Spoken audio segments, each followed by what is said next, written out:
18 फरवरी 2023 को कोबरेश्वर धाम सीहोर मध्य प्रदेश में गुरुजी पंडित प्रदीप मिश्रा जी द्वारा वाची जा रही महाशिवरात्रि शिव महापुराण कथा के तीसरे दिन की कथा पूर्ण हो चुकी है। आज महाशिवरात्रि है और महाशिवरात्रि की रात को 12 बजे करने वाला महा उपाय की जानकारी आपको इसी वीडियो के अंत में हम देने वाले हैं। व्यापार वृद्धि के लिए, जीवन में सफलता प्राप्त करने के लिए, और अगर आपको खेत में फसल नहीं हो रही है, खेत में पानी की कमी है, तो मतलब इस प्रकार से भी व्यापार वृद्धि के लिए आप इस उपाय का उपयोग कर सकते हैं। गुरुजी ने कहा है व्यापार वृद्धि के लिए और खेत में आने वाली समस्याओं को देखते हुए आप यह उपाय को कर सकते हैं। यह उपाय आपको आज महाशिवरात्रि को ही रात को करना है, जिसकी जानकारी आपको इसी वीडियो के अंत में मिलने वाली है। और महाशिवरात्रि के बाद काफ़ी अच्छी तिथियाँ पड़ रही हैं। 20 फरवरी को सोमवती अमावस्या है और यह अमावस्या सोमवार के दिन है, इसलिए इसकी महत्वता और बढ़ जाती है। और 21 और 22 फरवरी मंगलवार और बुधवार को पड़ रही है फुलेरा दूज। कई कैलेंडर में आप देखेंगे 21 तारीख लिखी होगी, कई कैलेंडर में 22 तारीख लिखी होगी। एक दिन पहले हम आपको 20 तारीख को ही बता देंगे कि आपको फुलेरा दूज कब मनाना है और कौन से उपाय करना है। गुरुजी ने जितने भी सोमवती अमावस्या और फुलेरा दूज के उपाय बताए हैं, सभी हम आपको कल और परसों में बता देंगे और साथ में यह भी बता देंगे कि फुलेरा दूज आपको कब मनाना है। और आज की कथा में गुरुजी ने सभी आलोचकों का जवाब देते हुए बताया। कई लोग कह रहे हैं कि भगदड़ की वजह से लोग मर गए, कई लोग कह रहे हैं रुद्राक्ष फेंक कर बांटे गए हैं। तो इन सभी प्रश्नों का उत्तर आज की कथा में गुरुजी ने दे दिया है। इस वीडियो में आपको आज की कथा में गुरुजी ने जो जो बातें कही हैं सभी की जानकारी मिलने वाली है, इसलिए आप वीडियो अंत तक देखें। आज की कथा में गुरुजी ने 14 उपाय पत्र और उपयोगी जानकारी दी है। सभी की जानकारी हम आपको इस वीडियो के माध्यम से दे देंगे। अगर आपने आज की कथा नहीं सुन पाई है तो पूरी कथा का रास्ता तो आपको इस छोटे से वीडियो से प्राप्त हो जाएगा। बढ़ते हैं आज की कथा की पहली जानकारी की ओर। गुरुजी ने कहा तुम्हारे सामान की लिस्ट बनाने की जिम्मेदारी तुम्हारी होती है, पर एक लिस्ट होती है जो कोई और बनाता है, मतलब डॉक्टर बनाता है। वह तुम्हारी दवाई की लिस्ट होती है, अर्थात कर्मों की लिस्ट आपको ही बनाना है कि आपको जीवन में कैसे कर्म करना है, कैसे पुण्य करना है और कभी किसी का दिल नहीं दुखाना है। और जब आपका परमात्मा से मिलन होगा, वह मिलन आखिरी होना चाहिए। इस प्रकार से आपको अपने जीवन में कर्म करना है। बढ़ते हैं आज की कथा की दूसरी जानकारी की ओर। गुरुजी ने कहा कोबरेश्वर धाम में आए शिव भक्तों से कहना चाहेंगे, आप विश्वास लेकर कोबरेश्वर धाम आए हो, भरोसा रखकर कोबरेश्वर धाम आए हो और पूरी श्रद्धा और विश्वास से कथा सुन रहे हो, तो इस बात का ध्यान रखना कि यहाँ से तुम्हारा बैग कभी भी खाली नहीं जाएगा। 3 महीने के अंदर महादेव तुम्हें वापस बुला लेंगे, तुम्हें बैग खोलने की भी जरूरत नहीं होगी। बढ़ते हैं आज की कथा की तीसरी जानकारी की ओर।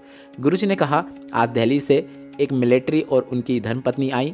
हमारे कमरे के बाजू में ही उनका कमरा था, जो आपस में बात कर रहे थे।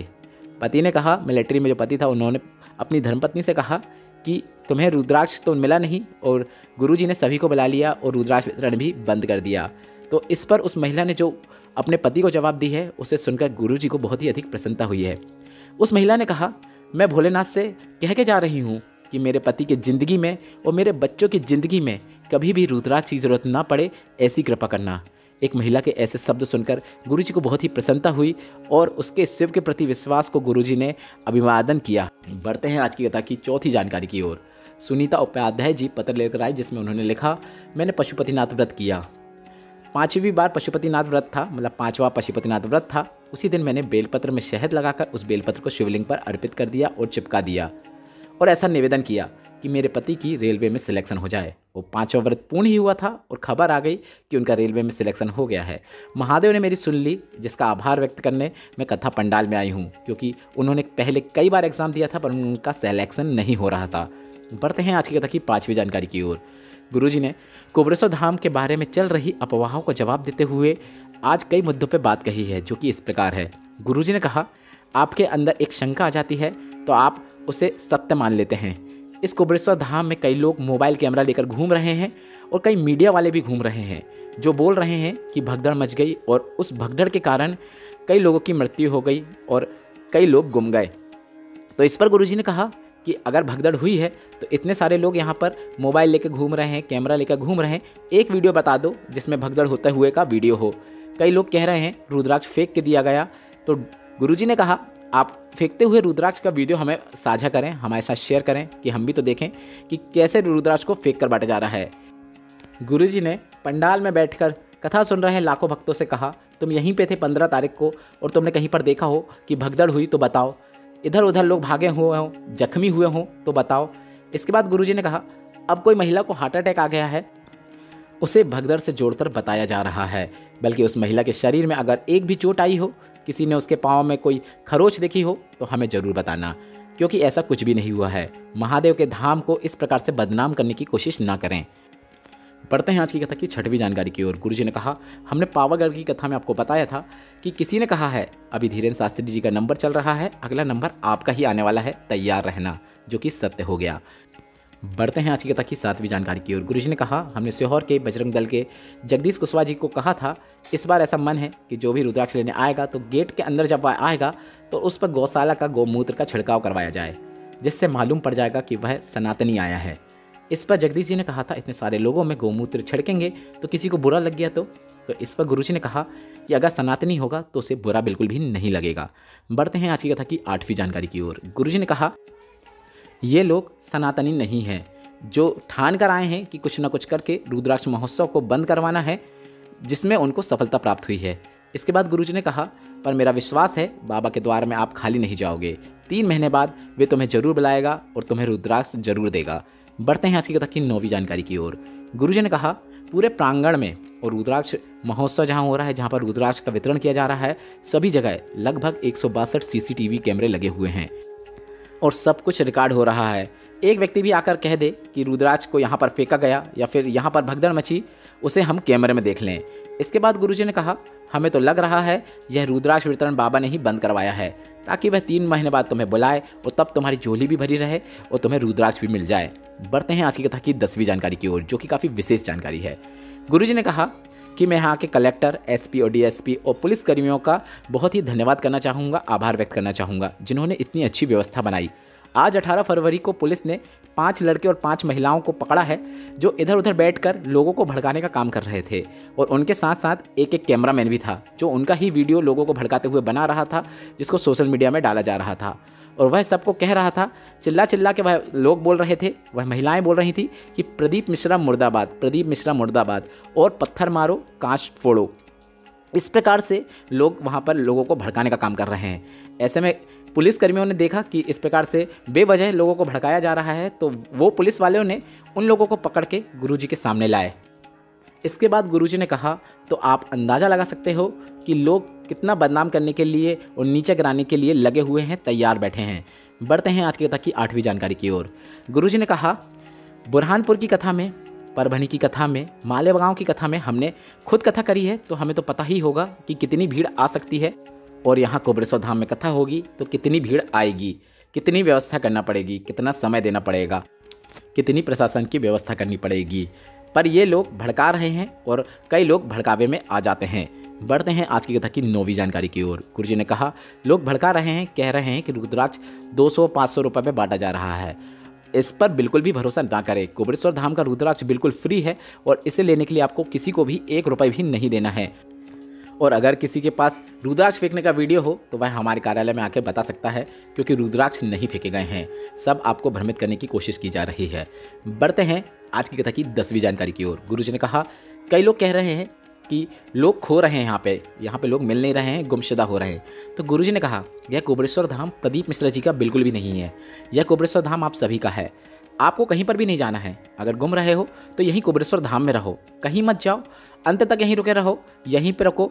और अगर आपको आपके घर वाला कोई नहीं मिलता है तो हम खुद आपको गाड़ी करके आपके घर तक छोड़ने चलेंगे। चिंता की बिल्कुल भी ज़रूरत नहीं है। अब अपने बाप के घर में हैं, बाबा के घर में हैं, बाबा के द्वार में हैं, गुम नहीं सकते। बढ़ते हैं आज की कथा की 11वीं जानकारी की ओर। गुरुजी ने कहा, दुनिया के लोगों ने पशुपतिनाथ व्रत को शिव पुराण में दबे रहने दिया, उसका वर्णन नहीं किया। एक ऐसा व्रत है पशुपतिनाथ व्रत, जो 5 सोमवार करके आपकी मनोकामना पूरी हो जाती है। और जितने भी शिव भक्त यहाँ पर आए हैं, टीवी में कथा सुन रहे हैं, उनकी भी मनोकामना भोलेनाथ ने जरूर पूरी होगी, तभी उनका विश्वास इतना अटूट है। बढ़ते हैं आज की कथा की 12वीं जानकारी की ओर। सीता जी अम्बाला से पत्र लेकर आए, जिसमें उन्होंने लिखा, 2015 में मेरी बेटी का एक्सीडेंट हो गया, बचने की बिल्कुल भी उम्मीद नहीं थी। पूरा 1 महीना ICU में रही, फिर डॉक्टर ने एक नली उसके गले में डाल दी, जिसके द्वारा उसको भोजन दिया जाने लगा। वह ना हिलती थी, ना चल पाती थी, मतलब वह बिस्तर से ही नहीं उठ पाती थी। वह हिलना डुलना बिल्कुल बंद था, बस वह आँख खोलकर देखती रहती थी। वह पलंग पर पड़ी रहती थी। लॉकडाउन में पड़ोसन के कहने पर हमने आपकी कथा सुनना शुरू किया और शिव मंदिर जाना शुरू किया। शिवलिंग पर जल चढ़ाते, बेलपत्र चढ़ाते और बेलपत्र को प्राप्त करके उसके पलंग के पास रख देते। उसी बेलपत्र को पीस कर उसे नली के द्वारा खिला देते। और आपके बताए अनुसार बेर वाला उपाय किया, जो कि शिवरात्रि के दिन किया जाता है। यह उपाय हमने 2021 में किया। उपाय तो किया, पर एक और दिक्कत आ गई, उसकी नली अंदर ही टूट गई। इसके बाद हमने निरंतर जल चढ़ाया, बेलपत्र चढ़ाया और बेलपत्र का भी उसे आचमन कराया। और एक दिन झटके से नली भी निकल गई और वह उठकर बैठ गई। उसी का आभार व्यक्त करने कथा पंडाल में आए हैं। बढ़ते हैं आज की कथा की 13वीं जानकारी की ओर। गुरुजी ने कहा, फुलेरा दूज के दिन किए गए दान और पुण्य का कभी भी क्षय नहीं हो सकता। पूरे जीवन में आपने जितने भी दान किए हों, पुण्य किए हों, उनका क्षय हो सकता है, पर फुलेरा दूज ही एक ऐसी तिथि है जिस दिन किया गया दान और पुण्य का कभी भी क्षय नहीं हो सकता, वह जीवन पर्यंत आपके साथ ही रहता है। तो हम आपको बता दें, फुलेरा दूज की जो तिथि है 21 और 22 को पड़ रही है, जिसका अलग से वीडियो इस चैनल में आ जाएगा। और सभी उपाय भी हम आपको बताएंगे जो कि गुरुजी पंडित प्रदीप मिश्रा जी ने पिछले कई वर्षों में बताए हैं। सभी उपाय हम आपको करके दिखाने का प्रयास करेंगे। साथ ही गुरुजी ने कहा कि कल मौका मिला तो फुलेरा दूज में जो शमी पत्र वाला उपाय है उसकी भी जानकारी दे देंगे। जो उपाय कल गुरुजी ने कल बताया, कल अगर तो हम उसको वीडियो में करके दिखा देंगे। अब बढ़ते हैं आज की कथा की 14वीं और अंतिम जानकारी की ओर।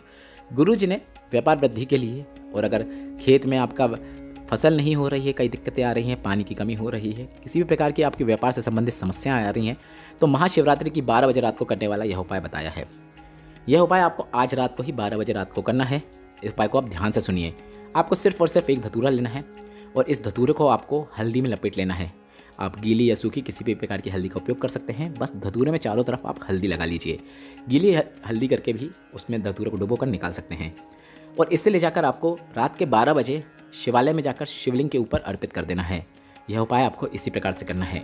15 से 20 मिनट आपको वहीं पर बैठे रहना है। श्री शिवाय नमस्तुभ्यम मंत्र का जाप करना है और श्री शिवाय नमस्तुभ्यम मंत्र का जाप 15-20 मिनट करने के बाद आपको वह धतूरा उठा लेना है और आज ही की रात को 4 बजे के पहले उसे आपको अपने व्यापार वाले स्थान में रख देना है।